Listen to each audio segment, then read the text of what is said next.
A couple months ago, I listened to Homogenic by Bjork, and I was absolutely blown away by the sound that was entering my ears. I've never heard anything like that album before. I mean, the closest thing I can think of to that album is Age of Odds, but even that doesn't quite scratch the itch that this album did. The strings were incredibly cinematic and extremely epic. I'm a big fan of IDM, so those glitch pop type beats were completely up my alley. And also, I was just blown away by the pure emotion and just power in Bjork's vocals in that album. It was incredible. Nothing ever like it before. Once the internet got word of the fact that I loved this album, everyone was telling me, you gotta listen to Vespertine, you gotta listen to her other albums. And so I did listen to Vespertine, and I did listen to every other Bjork album, including her new one. And I'm gonna be giving you my complete review on all of these albums to celebrate her new release, which is not that good. I don't really know what order I want to go in. I listen to each album in chronological order, but I don't want to do that order because, spoiler alert, the quality of Bjork's music takes a dip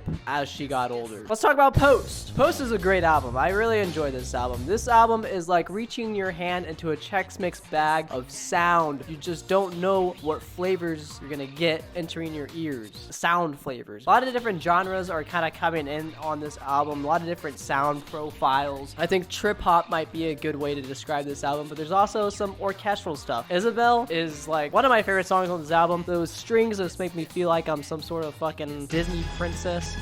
I sing along to the chorus of the song and those strings come in. I mean, I feel like a Disney princess. The album opener of this song, Army of Me, is like this, like, I guess trip hop, right? Super dope sounding. The kind of bass sound that kind of comes in at the in the chorus, like the love that sound. Then you got It's So Quiet. It's oh so quiet. That song feels like a Macy's Christmas commercial. Yo, Usher. I Miss You is one of my favorite songs on the album. Incredibly groovy and dancey. This is one of my favorite Bjork albums. Now that I just talked about an album that I really like, let's talk about an album that I did not like a lot. And this might be a hot take. Vulnicura, whatever it's called. I say this is gonna give me some hate because apparently a lot of people enjoy this album because it's like super emotional because she just broke up with her partner of like 15 years and that's kind of what inspired this album. I found it incredibly boring. I mean, I picked up on a lot of that lyrical stuff and like, yeah, it's kind of emotional, kind of hard to get through, but it's also just boring. The only thing that I really enjoyed about this album was hearing the that song when there was like that electronic beat that's kind of creeping in, but it doesn't really come out fully, and so it's kind of disappointing to me. Maybe I gotta listen to this in a different state of mind. I mean, I'm in a happy, healthy relationship, so I'm not feeling that pain right now. Maybe later. Let's talk about Volta. I like to think that this is Bjork in like a Christmas ornament thing. This album does not feel like Christmas, despite what you might think of the album cover. This album was produced, or parts of it was produced by Timbaland. I didn't really enjoy it a whole lot at first, but then it started to grow on me more and more as time went on. I think the flow of this album is really good, and it kind of just makes me feel like, and this is probably because of the ship horns and Earth Intruders, but this makes me just feel like I'm kind of on like a pirate ship and I'm just kind of letting it go and Bjork is the captain, I guess. In terms of sound, the album kind of feels a little all over the place, just like Post, but in a different way than Post. A lot of electronic vibes coming out from there. Declare Independence reminds me a lot of like early Daft Punk, like Homework era Daft Punk. It reminds me of Rolling and Scratching a lot, actually. The first 4 tracks are just like kind of banger after banger. Wanderlust is insane. That bass sound is like the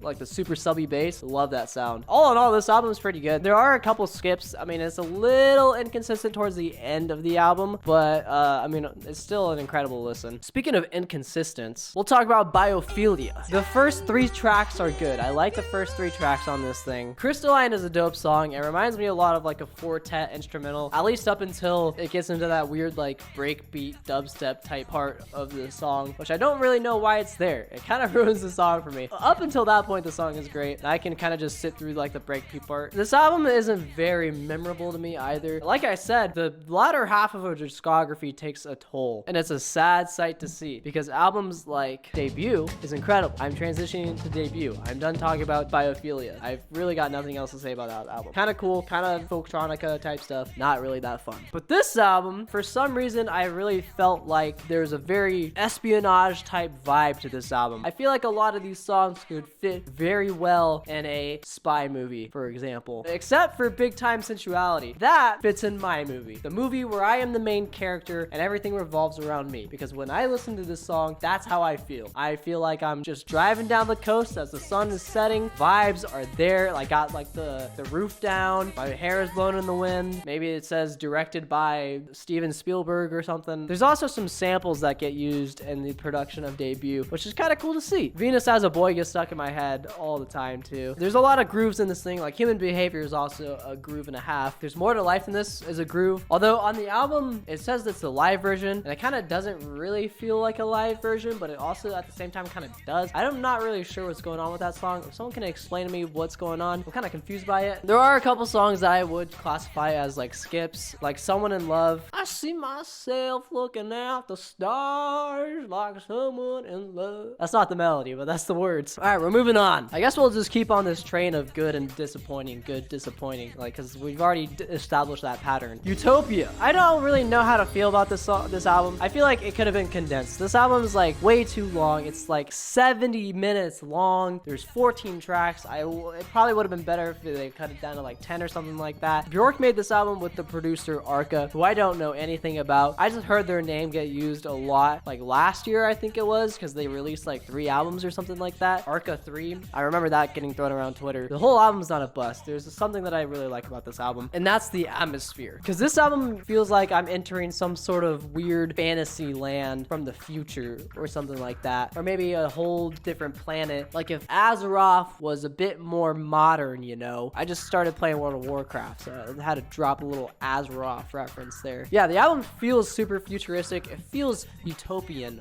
almost. There's a lot of cool electronic beats in there with like all these like flute instrumentals and stuff like that. But I just get bored. I don't know what it is about later Bjork, but I just get so bored of it, which is not the case with early Bjork. Actually, it is the case with the album Medulla. This album was made with only the human voice, which is an incredible feat. It's something that I've wanted to do actually, but she kind of took that idea kind of 2 years after I was born, basically. And I think she did a great job with it, with being able to showcase the sounds of the human voice, what the human voice is capable of. But not every song on this album is good. It's easy to get through though. It's a lot easier to get through this album than it is to get through like Utopia. So I'll give it that. And there's there's actually 3 incredible bangers on this album. Where is the Line? Banger. The one song that I can't remember the name of, banger. And then also Triumph of the Heart, banger. I mean, every other song is slightly less of a banger. Still pretty good, easy to get through, but there are some skips, especially towards like the middle of the album. I would like maybe want to skip some songs. There's this one song that is basically just like Bjork like breathing. The majority of the melody is just Bjork going there's some weird throat singing that may throw some other people off, but I don't mind it a whole lot. It's still better than her later work. Now here's the question: do we talk about Vespertine first or Fossora first? Fossora? I don't know. I always read it as Fossora. We'll talk about Fossora first. This might be predictable. This is the same issue with every other later Bjork album, where I'm just so bored. I think the thing that makes early Bjork work so well is that it was like there's a lot of different styles kind of going in there, and so like each song can have a different mood. Like think about Post, for example, where I told you it's like a Chex Mix bad where you're reaching in and you don't know what sound flavor you're gonna get. I don't really feel that as much on her later albums. All of her later albums is basically just sound like Bjork just stringing it up with the strings and fluting it up with the flutes, maybe putting some cool electronic beats in there a little bit. There's good songs on it. I'm not gonna say there's not any good songs on Fossora. Fossora sounds like some weird dinosaur or something. The first track is actually a banger. I love the first track. It feels like an experimental orchestral song. The chords don't really sound like they should fit together, but they fit together. That's really the only memorable song. Also, maybe the second one is pretty memorable. Maybe I just gotta listen to it more. It came out like 3 days ago. I listened to it like 3 times.